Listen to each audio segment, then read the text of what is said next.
That's the first time I had met you, I think, in Las Vegas. Yeah, you came up to me and you were like, I had an entertainment news column at the time. You did. And you came to me and you said, I'm a big fan of your work. I know you don't know who I am. And I said, of course I do. You're the little black actors on all the big white sitcoms. You had kind of a similar childhood to me where you grew up watching TV, single parent home, and kind of got inspired by that. Yeah, I jokingly say that TV was one of my babysitters. I was a latchkey kid, and I'd come home from school and I'd watch, Ricky Lake and Montel Williams and Rolanda Watts and all these great, interesting talk shows, Sally Jesse Raphael, of course, The Oprah Show. And I would always love when the talk shows would do things that were centered in Hollywood and entertainment. And I'd live vicariously through the storytellers that were on, a lot of the entertainment experts. And I really built a great love and fascination for the daytime genre. And so fast forward, I had been on a bunch of daytime talk shows once.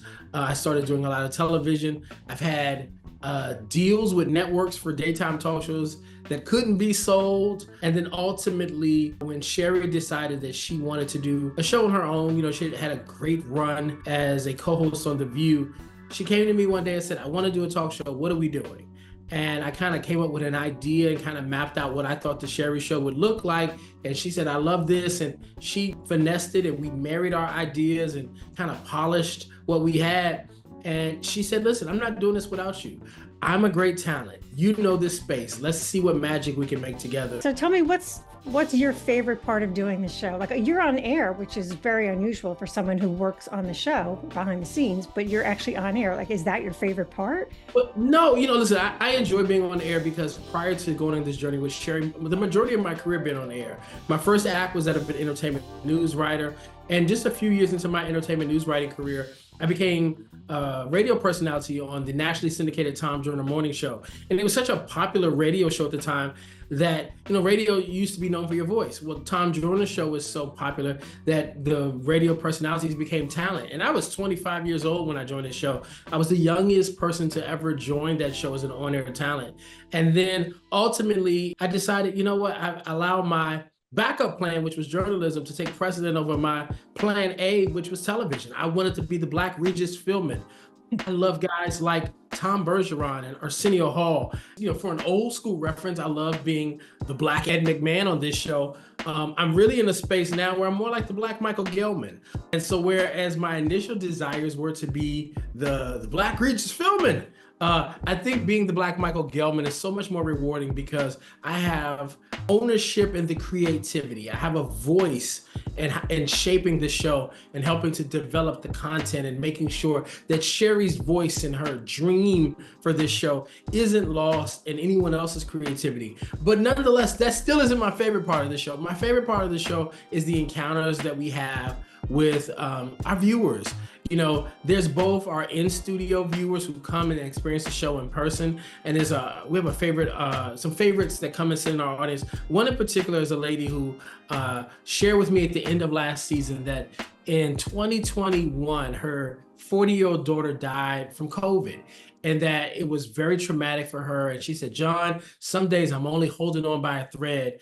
And I come here and you all are so kind to me and so nice to me and you love on me. And it means more to me than you know. And she fell in my arms and embraced me. And our audience team came running over because they were trying to figure out what was going on. And I was like, no, everything's fine. Because listen, it's one thing to experience the fun, joy, and laughter on camera. It's another thing to come and experience that party with a purpose in person. And so to know that the impact that this show is having on her life, it meant everything to me. And we get letters, Amy, where people tell us, I schedule my dialysis appointments around the airing of the show. I get dialysis on Monday, Wednesday, and Friday, and I go get my appointment when the show is on so that while I'm going through the worst thing in my life, I'm distracted by the joy that the show brings. And we had a woman who came to the show, 81 years old. She had just finished a round of cancer treatments and was supposed to start another one. And she told her two daughters, I want to go experience that joy in person before I go through this medical journey again. So that is my favorite part of the show, knowing that our intentionality about bringing joy, fun, and laughter and inspiration to our viewers is resonating with them. And so while many of them are dealing with major life obstacles and their own health journeys and just facing the challenges of living in this crazy culture we're in today, we provide them the escapism that offers them a glimmer of hope that they can fight and go another day. That's my favorite part of the show. It certainly is a joyful show. You just look at her and also to look at you, you just get a sense that, it's genuine. Our host is the real deal. What you see is what you get with her. And listen, I had some really amazing things going on in my own hosting career around the time that Sherri got approached about doing the Sherri Show. And she said to me, what would it take for you to walk away from what you're doing and go on this journey with me? And I can't say that I would have done that for a lot of other people, but I believe in Sherri. We're best friends in real life. So the chemistry that you see on camera with us isn't something that is fabricated. It wasn't cast by a casting director. Big sister, little brother dynamic. Even though she lets me run her as the boss, even though she's the big sister. People love that. And I challenge her and I give her a hard time and I joke her about ex-husbands. And that's how we are in real life. And I think that authenticity is what really has helped us cut through the clutter, and people respond to it so wonderfully. Absolutely. Absolutely. What's your typical day like? Is that, or can you not even say that because every day is just so crazy and different? Yeah, I mean, listen, we are in production 3 days out of the week, Mondays, Tuesdays, and Thursdays.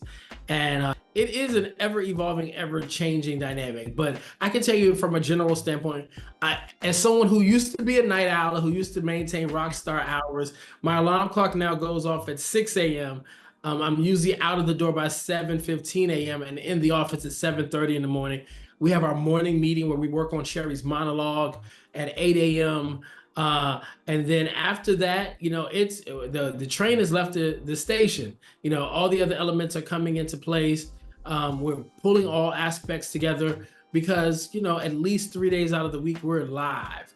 And so, no matter what's going on, no matter what hurdles we face, no matter what's going on with a guest, at 10 a.m. out of New York City, we are live no matter what. And so it can be chaotic, it can be energetic, it can be fulfilling, but we really enjoy the journey. And so at least my Mondays through Thursdays are going to be long days, full of creative meetings and conceptualizing and just navigating through this space of talk. And then on the weekends for me, I'm either trying to catch up on some rest and reset, because you can't be your best if you're not having some self-care rituals. And then there are other times where I'm flying out to do my own hosting gigs and appearances and things. Sherri sometimes is flying out on the weekends to do stand-up comedy. And so we're very busy people, but we love serving our talk show audience.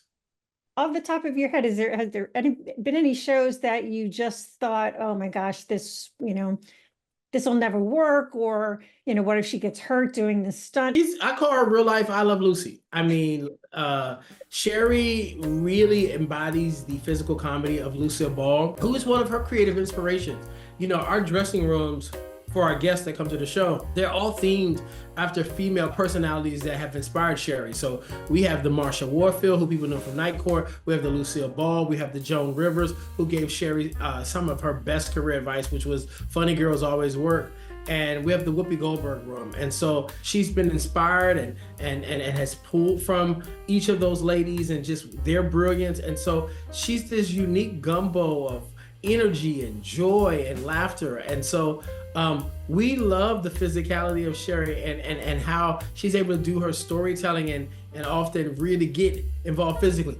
But was there ever a show that I was concerned about? I was a little nervous about our Halloween show. Halloween season 2, we did our ode to Beyonce's Renaissance. Sherri had, I think, at least 6 or 7 costume changes.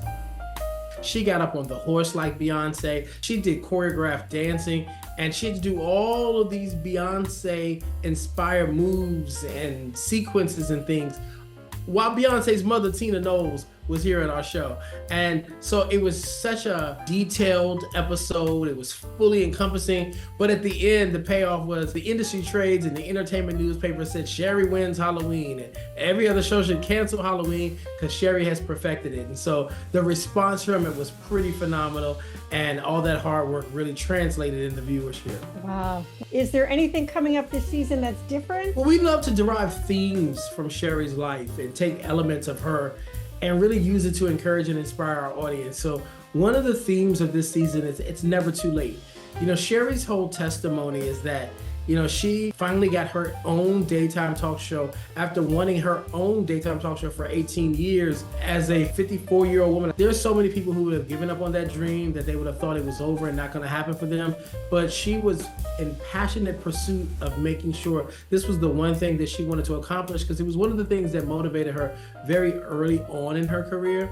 And so, you know, she wants to inspire other men and other women to make sure that they don't give up on their dreams, that it's never too late to start a new business. It's never too late to pick up a new hobby. It's never too late to do that thing that has been in the back of your mind that you just can't shake. So that's one of our themes for the season. And then Sherri is somebody who is going through a physical transformation. She's lost a substantial amount of weight. She's really taken her health and nutrition seriously. People who follow her on social media see her in the gym all the time. And so we're going to be doing Fit Over 50, where we really inspire other people, mature people, folks that are in that 50 plus age group to get off the couch, stop binge watching that show. Instead of just pouring you a cup of coffee and eating a bowl of cereal in the morning, go take a walk in the neighborhood. We want to challenge our viewers to get fit over 50. And so those are two of the themes. Oh, wait, let me just show you my guns. Fit Oh, over you're 50. pretty fit over 50 over there yourself, Amy. So grateful that you took the time to do this. I love the show. To have good people on the air who are doing good things, who are spreading joy, and I just hope you continue for years and years to come. It was my pleasure to sit in dialogue with you today. I can't wait for you to come and experience this joy in person and come and have a good time at this party with a purpose. And I'm excited for you to see the things that we have coming down the pike in season 3. You know, we're kicking off our season with Mary J. Blige, and we've got Oscar winner Lupita Nyong'o coming, and just, I mean, Hollywood legend Henry Winkler is coming back. He had so much fun the last time. He had to come again. And so many great guests. So many special moments, and we call ourselves the best time in daytime, and I'm hoping in season 3 we could turn the volume up even more. Thank you so much. This was a joy to meet you. Good luck with everything.